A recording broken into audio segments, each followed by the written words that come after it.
All right, everybody, welcome to another episode of the Up and In Show. We are here on the Purple Couch, not in Cards and Culture. Normally, we have been for the last 3 years, something like that, but this is my second one in our new downtown space. I'm with one of my good friends, Trey Ledbetter, owner of Pro Dreams, and somebody I've looked up to in this business, in my collectibles world, the man that helps supply some of our great memorabilia in the shop. Trey, thank you for making some time. I know you're a busy man. If you're in Baton Rouge, you're usually here on some work and stuff, so thank you for making time for us. Wow, with that intro, I'm not crying. You're crying.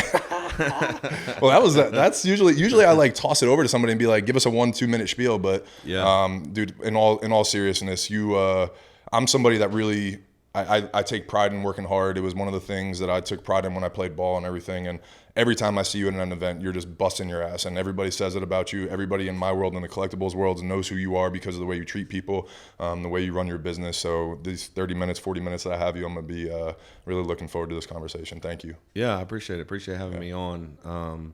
I just had a very unique experience, and one of the things we talked about, I went through like a entrepreneurial beta blocks. I'm excited to dive into this. Coaching type seminar / reality show, game show, however you want to say it.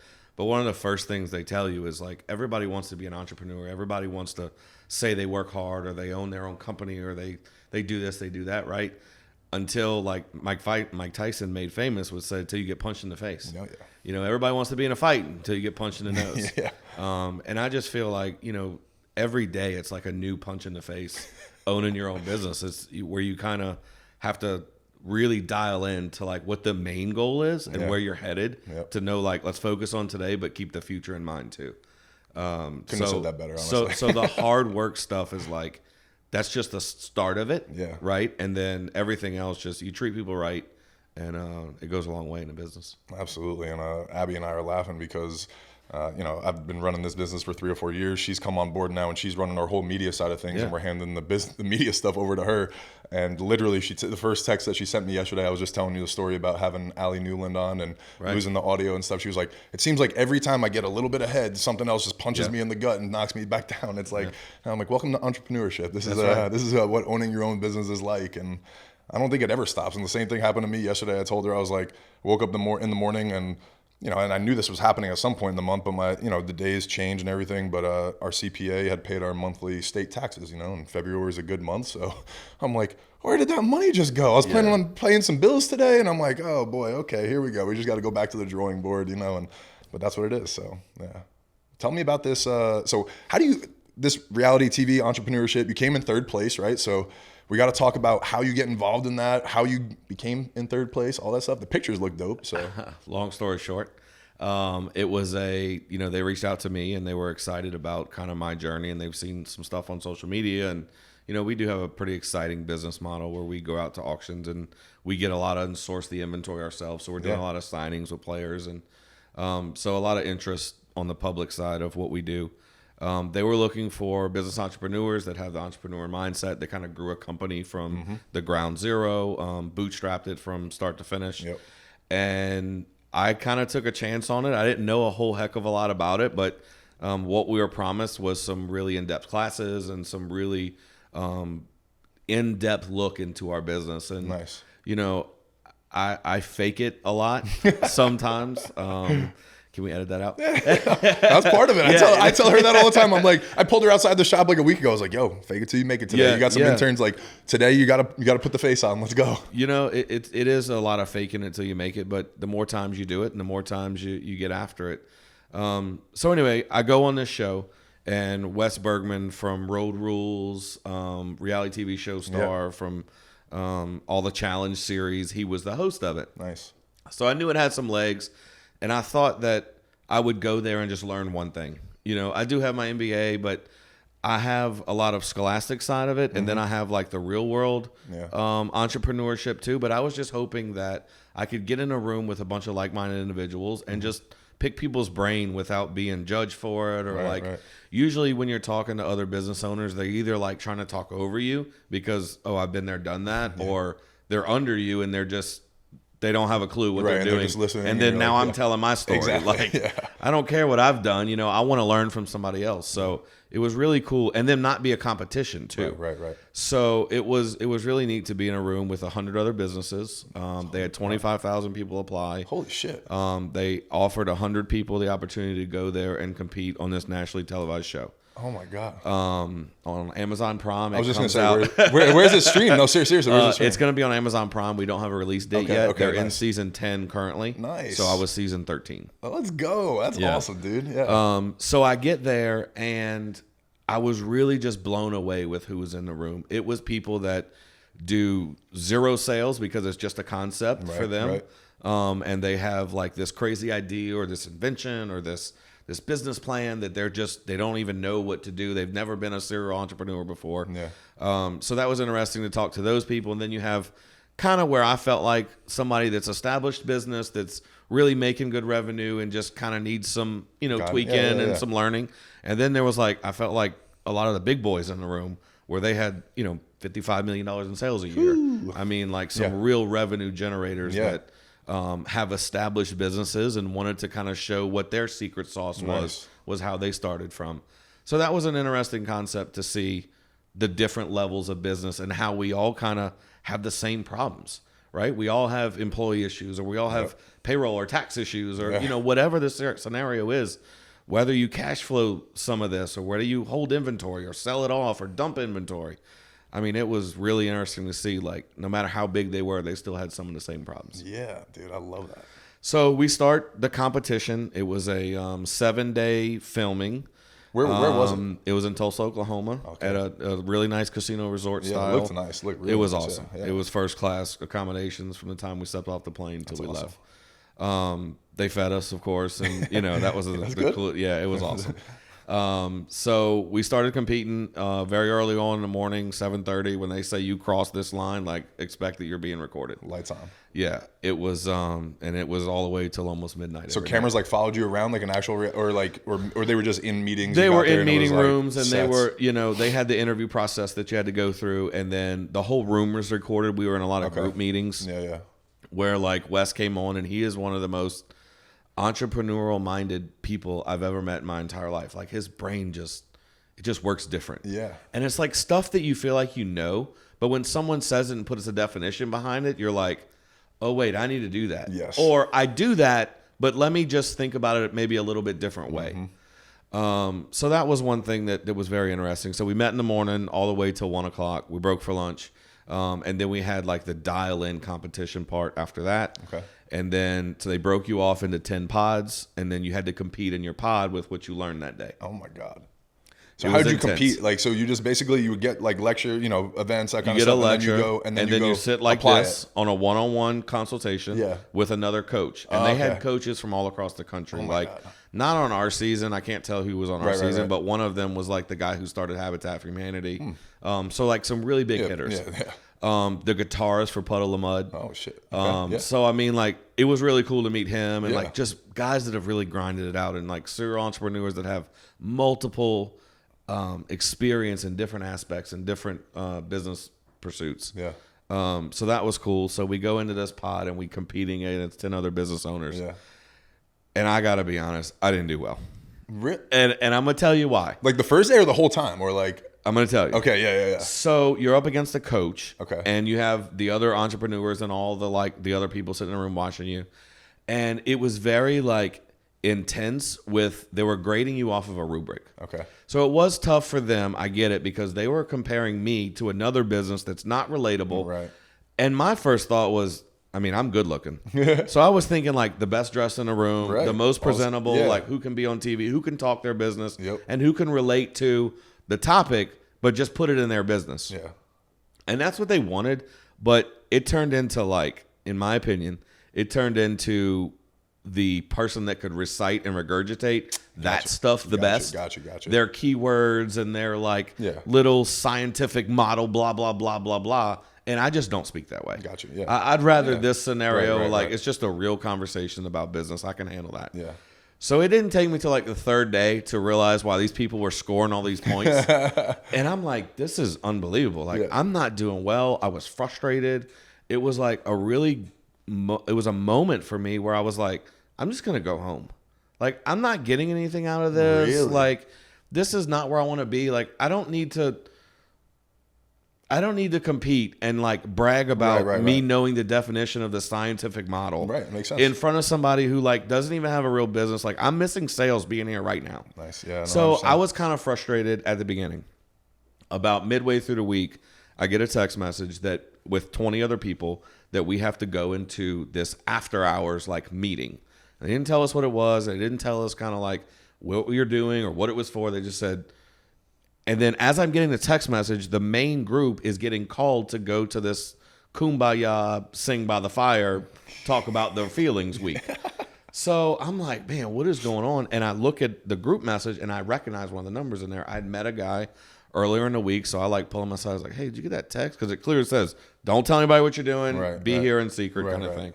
And he was like, man, is this where we get trafficked? Like this is the moment. This is it. Like they fooled us for 3 days. Now yeah. So they bring us in this side room and like we see the producer walk by. We see like all the Wes is in now in the room and we're like, man, what is going on here? Like, so Wes walks in the room, the promoter of the show, and he says, all right, guys, we caught everybody cheating.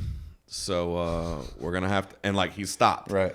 And I was like, man, I was out past curfew last night. Like they did have a curfew there. Like it was a very strict, like no fraternization, that kind of thing. It was really professional, you know, like. So long story short, they brought us in a room with 20 other people that they had picked throughout the week for either most valuable companies or most investable companies. Oh my God. And we had to do a round table, film, direct, like one-on-one consultation with Wes. Very in your face. He had said that, listen, I did my research on your companies. Like, I know everything about your business. Holy like, shit.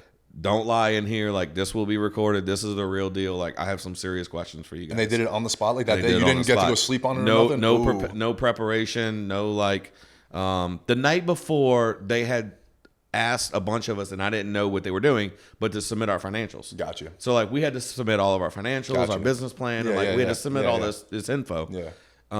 So we go into the room and it's 20 of us like in a round table.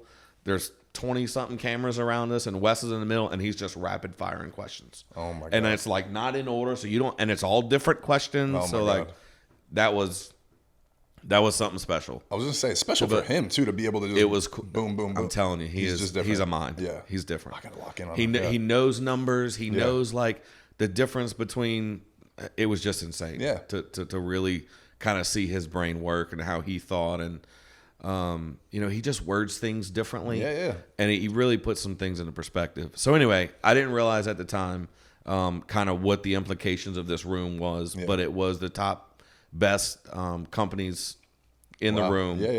And then they had a most investable category and a most valuable category. And we got most investable out of we got third most investable out of that 20, out of the 100. That's so bad. That started the show. That's absolutely incredible, dude. That's awesome. It was intense. Kudos to you. That's awesome, dude. That's got to be validating, and feel good when you go there, and especially that you were thinking about going.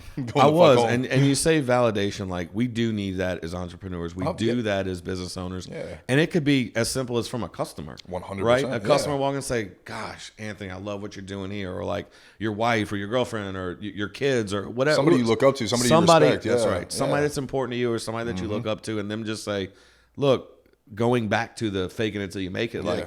You're faking it enough to where you're seen now. Right? So that's your validation is like, why do I do this? One, because I don't want to work for somebody else. But two, the validation of like, we are doing something good. Yes. With you doing it. And I always tell people this too, that I don't just sell sports memorabilia to me. It's a memory.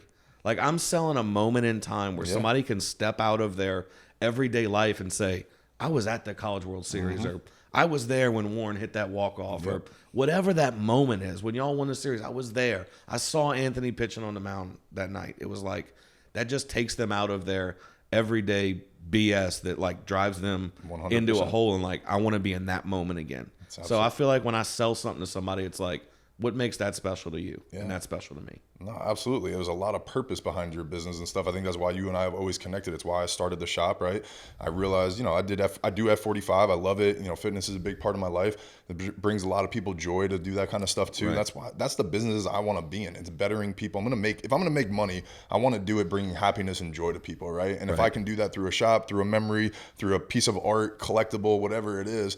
I was talking to one of our regulars in the shop yesterday, and that's exactly what they were talking to me. He was like, so there's just people out there that pay $100,000 for cards. I'm like, if you think about it, like if they have the money, it doesn't really matter how much it is, right? It's a memory. It brings them joy.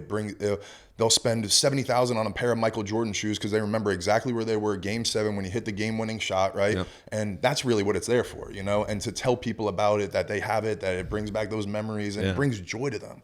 And that to me is like what modern art is, right? Like it's what the art was in the 20s, 30s, 40s. Some people looked at a piece of painting and was like, or a piece of art and was like, what the fuck is this? Some people were like, I'm gonna pay $1 million for it, right? And it's all in the eye of the beholder. And that's what I think you're doing with collectibles and sports memorabilia and all that stuff, right? Like you said, people pay a premium because they were at a game, they met Paul Skeens, and now they have his jersey signed, or they got to get it in person and they spent 3 minutes with him while he signed it, and things like that. So there's a lot of purpose behind what you're doing. So I'm happy that you got that recognition at that. I'm excited to watch it come out on Amazon. Yeah, that's really cool. Isn't it all relative though? Like people ask me all the time, man, that's so expensive. Well, so is like the gun that you went hunting with, or like you bought the striker or the flint or the black pack, or like I literally said that to the guy at the shop. Whatever your it is, right? You're gonna spend an ungodly amount of money on that. If it's fishing, if it's hunting, or if trips, it's whatever your thing is. That's what I told the guy in the shop. I was like, everybody does it. That's what it is to be human nowadays. It's what makes you happy. You're just paying for what makes you happy. That's right. And what brings you joy and what you like. And then you find other people that like that same stuff and it drives it even more, right? And you get aligned with those people and that's what keeps it going. I'm like, that's exactly what it is. People don't live to work. Right. They work to live. Absolutely. So like a lot of people, their hard-earned money like comes to us, and I'm blessed for it because this is what I do for a living, right? Yeah. But to them, like to see the look on their kids' faces, like just makes it all worth it. No, absolutely. Well, I kind of want to dive into your business and stuff, and maybe we'll take it back to how it started. So talk to me about how you got into this business, when it started for you, maybe your background a little bit in sports, that kind of stuff. Yes. So I always wanted to be a professional athlete. Obviously, being almost 300 pounds, like that's not in the cards for me. So I always just wanted to be around athletes, and I played ball in high school, and I played lacrosse in college. So like I did have that athletic ability where I was like, I just want to be involved in sports at all times, even as a kid. And my dad retired from American Airlines, so we got to fly a lot, like as a kid. Cool. So we'd fly up to Chicago and watch a Cubs game and be home for dinner, and it wouldn't cost us anything. I love that. So I always collected autographs. It was just something, I was that kid at 12 years old chasing autographs in hotel rooms and out of the elevator and at the bar downstairs. Like I was always just chasing autographs. It kind of was a habit of mine, and I always wanted to collect, and I just kept like selling things. At the time it was MySpace and when eBay was first started, and I always just did it to like buy the next thing. Right. So I just kept flipping stuff, and then I guess like my moment or two was a couple things. Somebody asked me, "Do you have this?" And I was like, "Yeah, I do. I'll get it for you. I'll get it. I'll find it. Yeah, it's this much price." Yeah. And I remember going on eBay, and there was like 4 of them, and I was like, "There's no way this guy's gonna just pay whatever I sent him." Yeah. So I just sent him a message, and I was like, "Hey man, it's like whatever money. I don't even remember specifically," but he was like, "All right, cool. I'll take it. Can you give me another one? I want for my brother." And I was like, awesome. Like, so I got it in, and I think I made like $100 or $200, right? And I was like, that was easy. Yeah. So I started just like literally putting it out there that I was selling sports memorabilia, and I had no idea what I was doing. I had no idea where to get inventory. I don't even think I'd met a professional athlete yet. Oh my God, I love it. Like I had no idea. So long story short, I went to the Saints Hall of Fame gala. Yeah. Where they do like all the Hall of Famers, and they have this big dinner. And I walk in, and there is a auction there, and they had all the stuff that I had, but mine was like under the bed, under the closet, like in the garage, like. And I asked the girl, I said, "Where do y'all get all this stuff from?" She says, "Well, we do signings with athletes, and we get the inventory, and then we auction it off and donate a percentage back." And I'm like, well, that's cool Yeah, because that sounds I cool. could do that. Yeah, yeah. So I'm at the bar and I'm telling my friend that I went with, and I said, man, this sounds like a really good idea.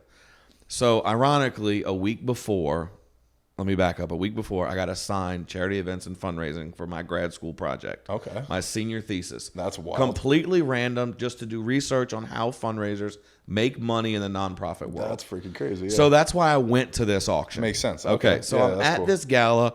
I'm still kind of a collector of memorabilia. So I'm like, there's going to be guys there. I'll bring a Saints helmet or something. So I was like there to get signatures and do research on this event. So I'm telling my buddy at the bar, and this guy taps me on the shoulder and he goes, hey man, do you have an auction company? And I literally went, I'm working on it. And he says, well, here's my email. I'm the procurer, whatever title, blah, blah, blah, of the Saints Hall of Fame. I handle the Saints Hall of Fame in the Superdome. Oh my God. And we're not happy with our current auction company. Oh my God. Send me a proposal. Oh my God.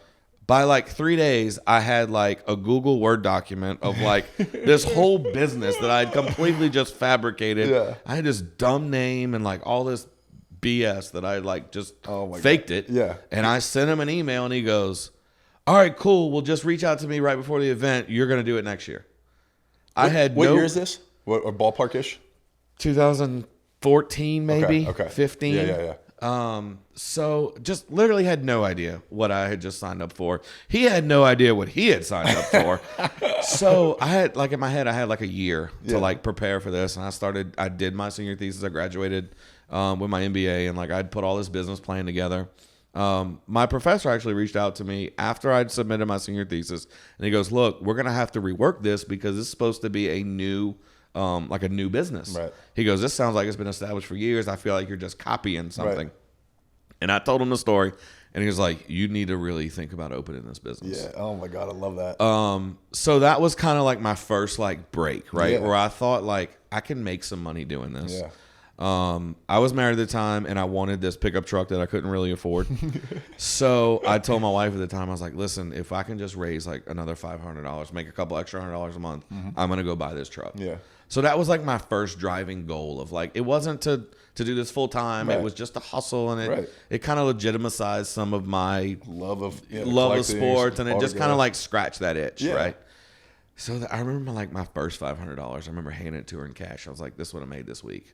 Oh my God. And then like 2 days later, I had done this other little pop-up event. It was literally crawfish tables and like index cards for bid sheets. And I made I took home $1,000. Holy shit. Yeah. And I remember putting it on a coffee table. I was like, this is something. Yeah. Like, we got something here. We do have it. There's a need for it. Yep. A lot of people go to auctions with the same old like boring gift baskets Right, and right, soap right, baskets right. and gift cards and things like that, where it's just boring. Yeah.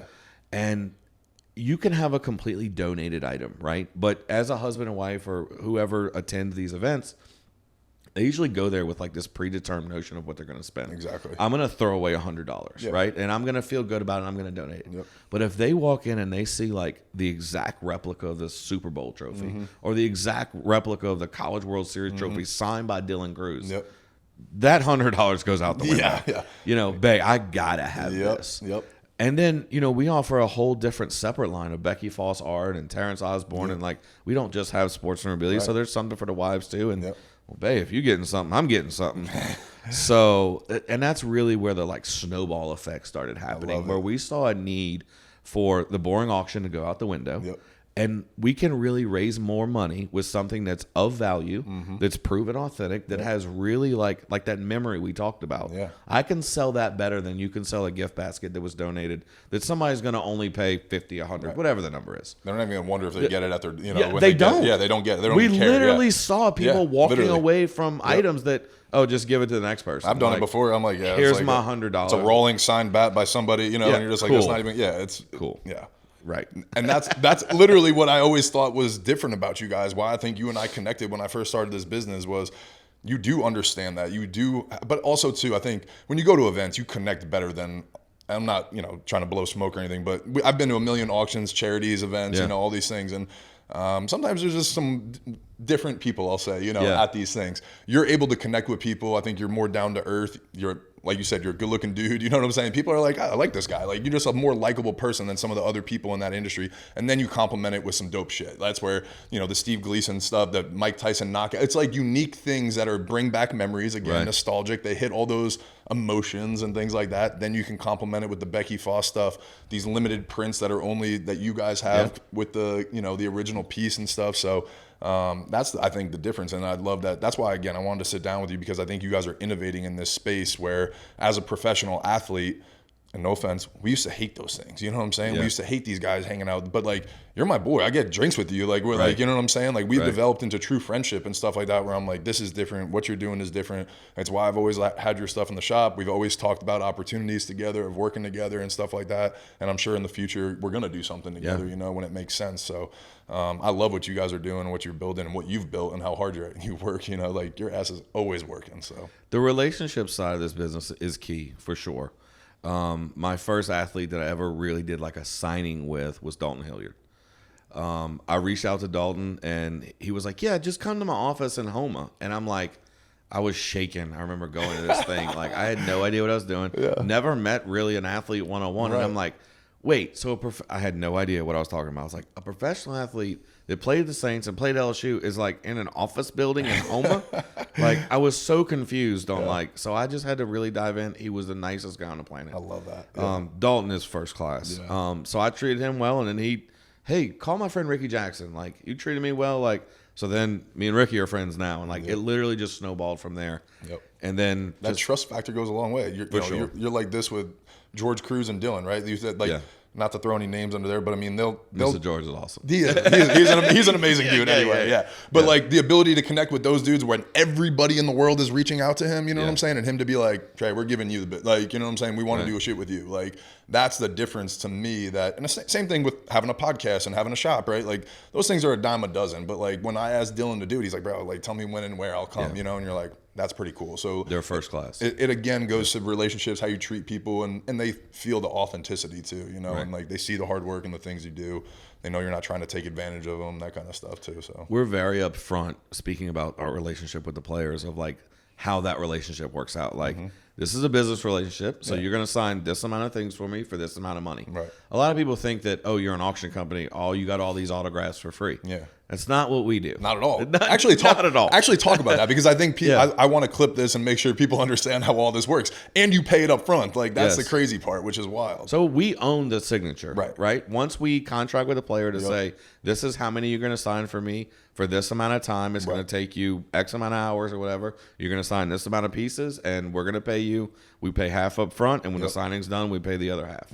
And now I own the inventory, so now I can do what I want. Exactly. We have a retail store, we have an online store, and now our auction company. That's so awesome. So it is a pay-per-play type relationship. And running a small business, any kind of business, when you're paying up front, like, that's the same thing in my world, right? I'm buying product in boxes of cards and cards up front, and I'm hoping that there's a buyer on the other end. Right. So it's like, you're holding this inventory, and sometimes things get pushed back, things get delayed.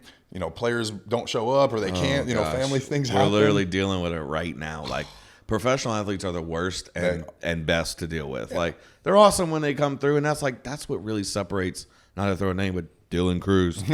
Like, he is just when he says it, it's going to happen. It's his word. And like, I feel like in this business, we can have all the contracts in the world, but like, what am I going to do if a player doesn't show up? I'm not going to sue him. Exactly right. Like, then my name, he's out there suing players. Exactly. Like, that doesn't happen. Exactly. So like, and then the customer's like, well, where's my stuff at? You said it was going to be signed.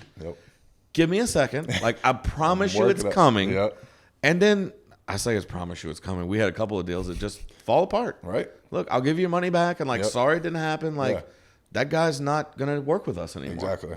So there's a lot of times where we have to kind of like just pump the brakes a little bit, Mr. Customer. I appreciate the business, but give me a second to fulfill my obligation. And like, I'm dealing on someone else's time. So let's respect them too, because you don't know what that athlete's dealing with, right? Whether it's that could be a totally different thing that I don't even see or get to know about. Exactly. All I just see is the signing was pushed back or canceled, but he could go through rehab, or he can be going through team issues or family, medical, whatever. So like, we are very respectful of the athlete's time too. So and absolutely, and that's where anybody who's listening to this, we do. In our world, collectibles world, ask for grace for the athletes. I've been in those locker rooms, and even teammates would keep it from us, because the things that they're going through. But when you find out what they're going through, you're like, holy shit. Now, sometimes they put themselves in those positions, you know, and they do some stupid shit and they have to try to figure it out after that. But it's some real heavy stuff. And then, when they are that public image, there's a lot more repercussions for those types of players and people, and that kind of stuff. So, but it does make your job hard when you're the middleman of like somebody, there's a demand for something and you've kind of put it out there. Because I'm the point of contact. Exactly. For that. They can't reach out to whoever and say, why aren't you signing my stuff? Exactly. I sent it through the mail a week ago. Yep, exactly. And even like public signings too, right? People like, so I was at the National last year. Angel Reese, was one of the biggest names. Her flight got delayed 3 times. So there was, we were waiting up there for her to do some stuff with her and everything. But then we had something to do later that night. So we actually missed our opportunity to work with her because some things got pushed back. Yep. And we scheduled a whole day around that, right? But the public opinion probably wasn't her flight got delayed. Exactly. It was she's not here. Exactly. She's too good or too big for it or whatever. Yeah. Like, she just didn't show up. Yeah, exactly. Yeah. And that's the kind of thing that kind of sucks. Some things are out of their control. Some things are in their control. And definitely been around some athletes that are like, dude, I'm not fucking doing it. And you're like, whoa. You need to do it. And they're like, no, I'm not doing it. And my best friend is probably somebody that you work with. Now, you might not work with him personally, but like people like him, he's their marketing agent. So he's the guy that's fielding the phone calls of like, hey, 100 signatures for this, or 1,000. He's going to be here for an hour and a half. He'll do a public, and things like that. And some of these players that he tells me, dude, he's like, it's a nightmare. I have to literally get on the phone and chew them out sometimes and be like, dude, you signed this. They're never going to work with you again. Like blah blah blah. And so there is a lot of stuff that goes into the final product that people see. The pieces of art and the signed things and the memorabilia and stuff. So. It's a lot different working with an agent compared to a player too. Oh, I bet. Which is interesting about NIL. Yeah. I kind of wanted to dive back into you too, and we've had this off camera, but the NIL space is so interesting, and the relationship and the end user that I didn't see coming. Yeah. All right. So the way it benefits us, or that we see it, is that especially last year, Dylan would hit a bomb. Yep. Tommy White would hit a bomb. And we're already like have that product on our table. Right. So like that instant gratification of a customer to say, wow, there goes the ball. I want a jersey signed by him. Exactly. Oh, it's right here. Yeah. I can buy it right now. Yep. Before, it was a guy would go in spring training where he couldn't sign, until he was a professional athlete. He'd go in spring training. He wouldn't come back to Baton Rouge for 2 years. Right. Like by that time, he's long gone. Yeah, there's 20 other guys. There's the current guys that everybody was. Oh, do you have his product? Well, no, we can't do that yet. Right. So that really changed the game for our space of like seeing the product on the field, and now you can have it at the table. Yeah, that's awesome. So that was a huge deal for us, and we see that a lot. You guys are almost at every game day now, right? Like football, baseball. I saw you at women's basketball too, yeah, right? So we're contracted at LSU. We're in a 7-year contract with LSU. That's awesome. So we do football, baseball, basketball. We're at all the major sporting events through them. So it's been a fun ride. Yeah, for sure. Absolutely. That was like my big break past the like crawfish tables and like really Mickey Mouse. I got a call one day from the marketing guy out there. And he's like, hey, are you busy this weekend? I heard you had an auction company. Yeah. And I was like, I was still working full time. I was selling trucks at the time. And I was like, I can't take a meeting right now. Like, I'm so busy. What I really meant is my boss will kill me if I leave work right now. And he goes, well, this is a blah, blah, blah at LSU. And we have a LSU versus Georgia game this weekend. And we need an auction company on campus. And I'm like, oh, God. So this football or? This was football. This was mid-season. The other company lost their contract. Wow. And they were in desperate need for an auction company. And I was a local business, and they saw what we were doing and kind of, hey, let's go to lunch. So I met with him that day, and by the end of the day, he was like, all right, we're in business together. Like, you have 4 days to figure this out. Oh, my God. It was the craziest scramble for sports memorabilia I've ever seen. Like, we had stuff literally overnighted and flown in from all over the country. I mean, it was a nightmare, but it was the best thing that's ever happened to me. Dude, this is what I'm talking about, the hustle that this guy does. It's like, it's freaking up. And then to hear that I only got you for about 10 more minutes, but you said that you were working still. So like, a lot of people that are thinking about starting their own business, things like that, think it's like, oh, I quit my job and I start this business, right? A lot of people hold on to their jobs and still start a very successful business at the same time that they're working. So when did you know it was time to go full time? Was it stuff like those types of stories? So I read this in a book one day, and I don't know who said it or who quoted it, but I always thought that competition was at the bottom and collaborations were at the top. Yeah. So like if you're collaborating with somebody, like I feel like you've made it. Like there's two people that are like trying to put what they've done and what they've done here. Yeah. So I was trying to do that, but I really found myself working at my full-time job. Yeah. Like more than I was working on my part-time job. Really? Yeah. And so when I had to take vacation from my real-time job, I was like, I need to collaborate with LSU and like really put this together and like have a working relationship with that brand. Yeah. Because LSU is a brand. That was probably the biggest The brand right biggest now. ever. Yeah. And it was like, I need to go that direction. Yeah. Like what I'm doing here, I'm just making a paycheck and like Right. doing my Monday through Friday thing. Checking and like the box. checking Yeah. the boxes. Yeah. And I'm working for a guy with his name on my sleeve. right, and it didn't right. sit well with me. Gotcha. Yeah. So I wanted my own name on my own Yeah. sleeve. Yeah. I love that. There it is.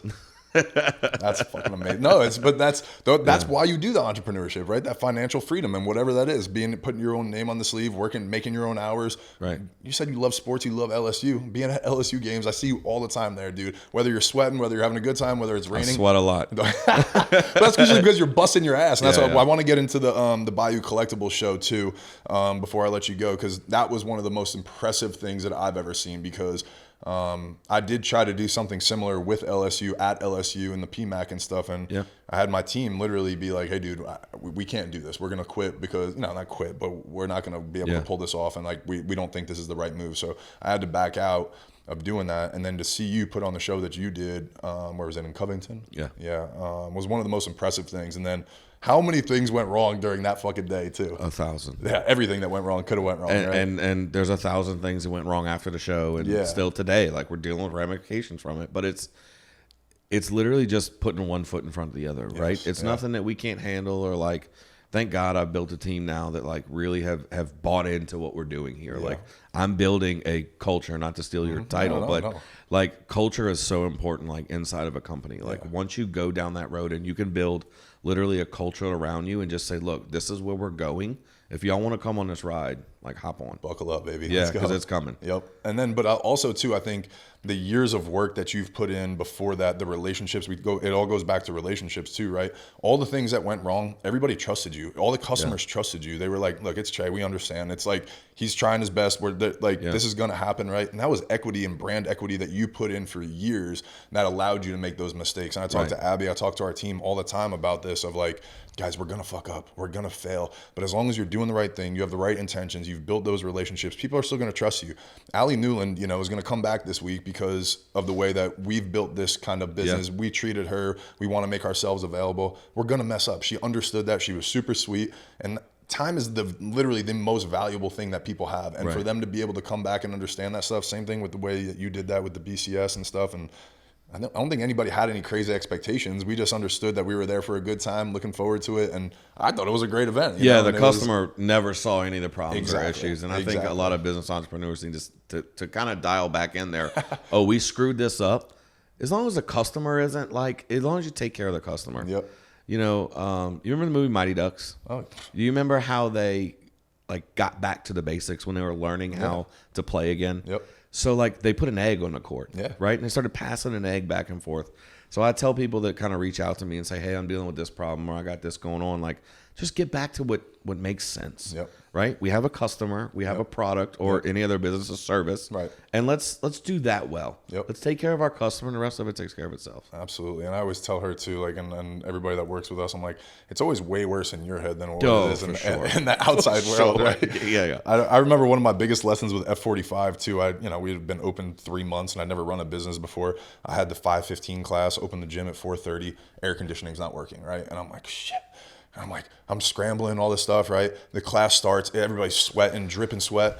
And like halfway through the class, I turn the music down. It's a little break. And I'm like, guys, I'm so sorry. The air is broken. That's on me. You guys will get, a week of free classes. Make sure you guys grab a drink on me, like all this stuff. And like class ends and this guy comes up to me, somebody I really respect. He played AAA hockey, almost made it to the NHL, but he owns a big orthopedic, company here, very successful president, all that stuff. And he grabs me, he goes, hey dude, he goes, don't ever do what you did in there again. He was like, we pay to sweat. He was like, no one even knew that the air was broken. He's like, I come here to sweat and sweat my ass off. And that's what I was doing. He was like, you just gave away a free week and free water bottles and went under, and you made a problem that didn't even exist to probably 96% of the people here. He's like, maybe 1 or 2 people would notice. And I was like, oh shit. And I've just always like remembered that moment in entrepreneurship of like, okay, like I'm not going to call out the problem. I'm going to wait till somebody voices it to me and communicates it with me. I'll be prepared, you know, in my head because I probably saw it first and understood it, right? But that always sticks to me too. And that's where it's like you said, I bet you not even the customers didn't even understand. They were there. They saw Tommy White signing autographs. And there was a line 400 people deep. That's what I mean. It doesn't matter. But you're over here sweating and being like, this is wrong, blah, blah, blah. And like, dude, you killed it. The DJ was amazing. We had the purple couch out there. It was a great event. It really was. So I think you've done a great job in this collectible space. I'm grateful for all your effort. Everybody that comes in my shop knows your name, has nothing but good things to say about you. I have a new hopefully we're going to sign some paperwork, but Robbie Olivier is going to be one of my new partners, hopefully. And he's bought stuff from you and always talks very highly of you and that kind of stuff. So I'm grateful for all the things you've done and the work that you've done and in this space and things you've built. And are we doing the collectible show again? Is it? It's up in the air. We'll see. We'll see. All right. We want to go back to the basics. We want to do a little. Let me back up. Sorry, I didn't mean to put you on the spot. No. We want to do something that's different in the space. Yeah. So like I thought that was cool because it was different in that area. Yeah. I want to do something different across the country. And what I mean is that people can go to card shows and like that. There's a spot for that, right? Yeah. But I think the experience side of bringing back to what we do is selling dreams, not just sports memorabilia. I want to be able to go to like something that just blows people's mind, but gives them a family atmosphere of something they'll remember forever. I love it. And I mean, that is a one-on-one or like one-on however many people we can fit in a small room, but like just a really customized experience and like get something out of it more than just going down and seeing 5,000 of the same cards in the same room. Absolutely. So we're going to do something a little different. We got some big news coming. Well, I'm excited for it. Even some of that stuff that you started last year, like a poker tournament, sitting with Jose Canseco and Ricky stuff Williams, like that was like, awesome. That is a VIP experience that only like if you have the relationship with the player that you can work with. Right. You can't just go to a sports card show and do those type of things. Right. And that's my show at LSU. Again, I was in over my skis a little bit. My first year of business, right? Yeah. Like I think we opened up in July 2021, May of 2022 when I was trying to pull this off. But I do have some good relationships with guys and girls and stuff. So I was like, what if we got Odell out there and we paid him for an hour of his time to catch balls and throw balls to people and like can you imagine that? Or a free throw competition with Shaq and like again, I'm dreaming big, but that's the kind of stuff that at a collectibles event, and then you have some sports cards, some vendors, some art, some different things, but that would be like life changing for people and stuff if you can pull that off. So I want to always be a part of whatever you're doing. I know you got to roll and do some stuff, but again, thank you, dude, for the time and all that stuff. If you want to leave anything with anybody, make sure you say it now and.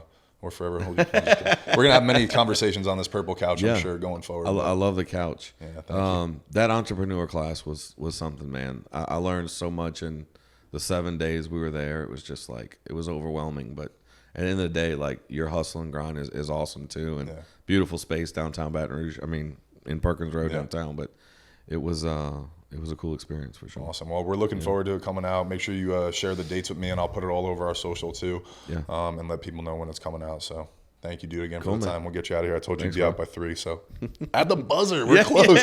We're close. But when you're flowing with good conversation, it's hard to cut it off. So thank you again, Trey. I appreciate you.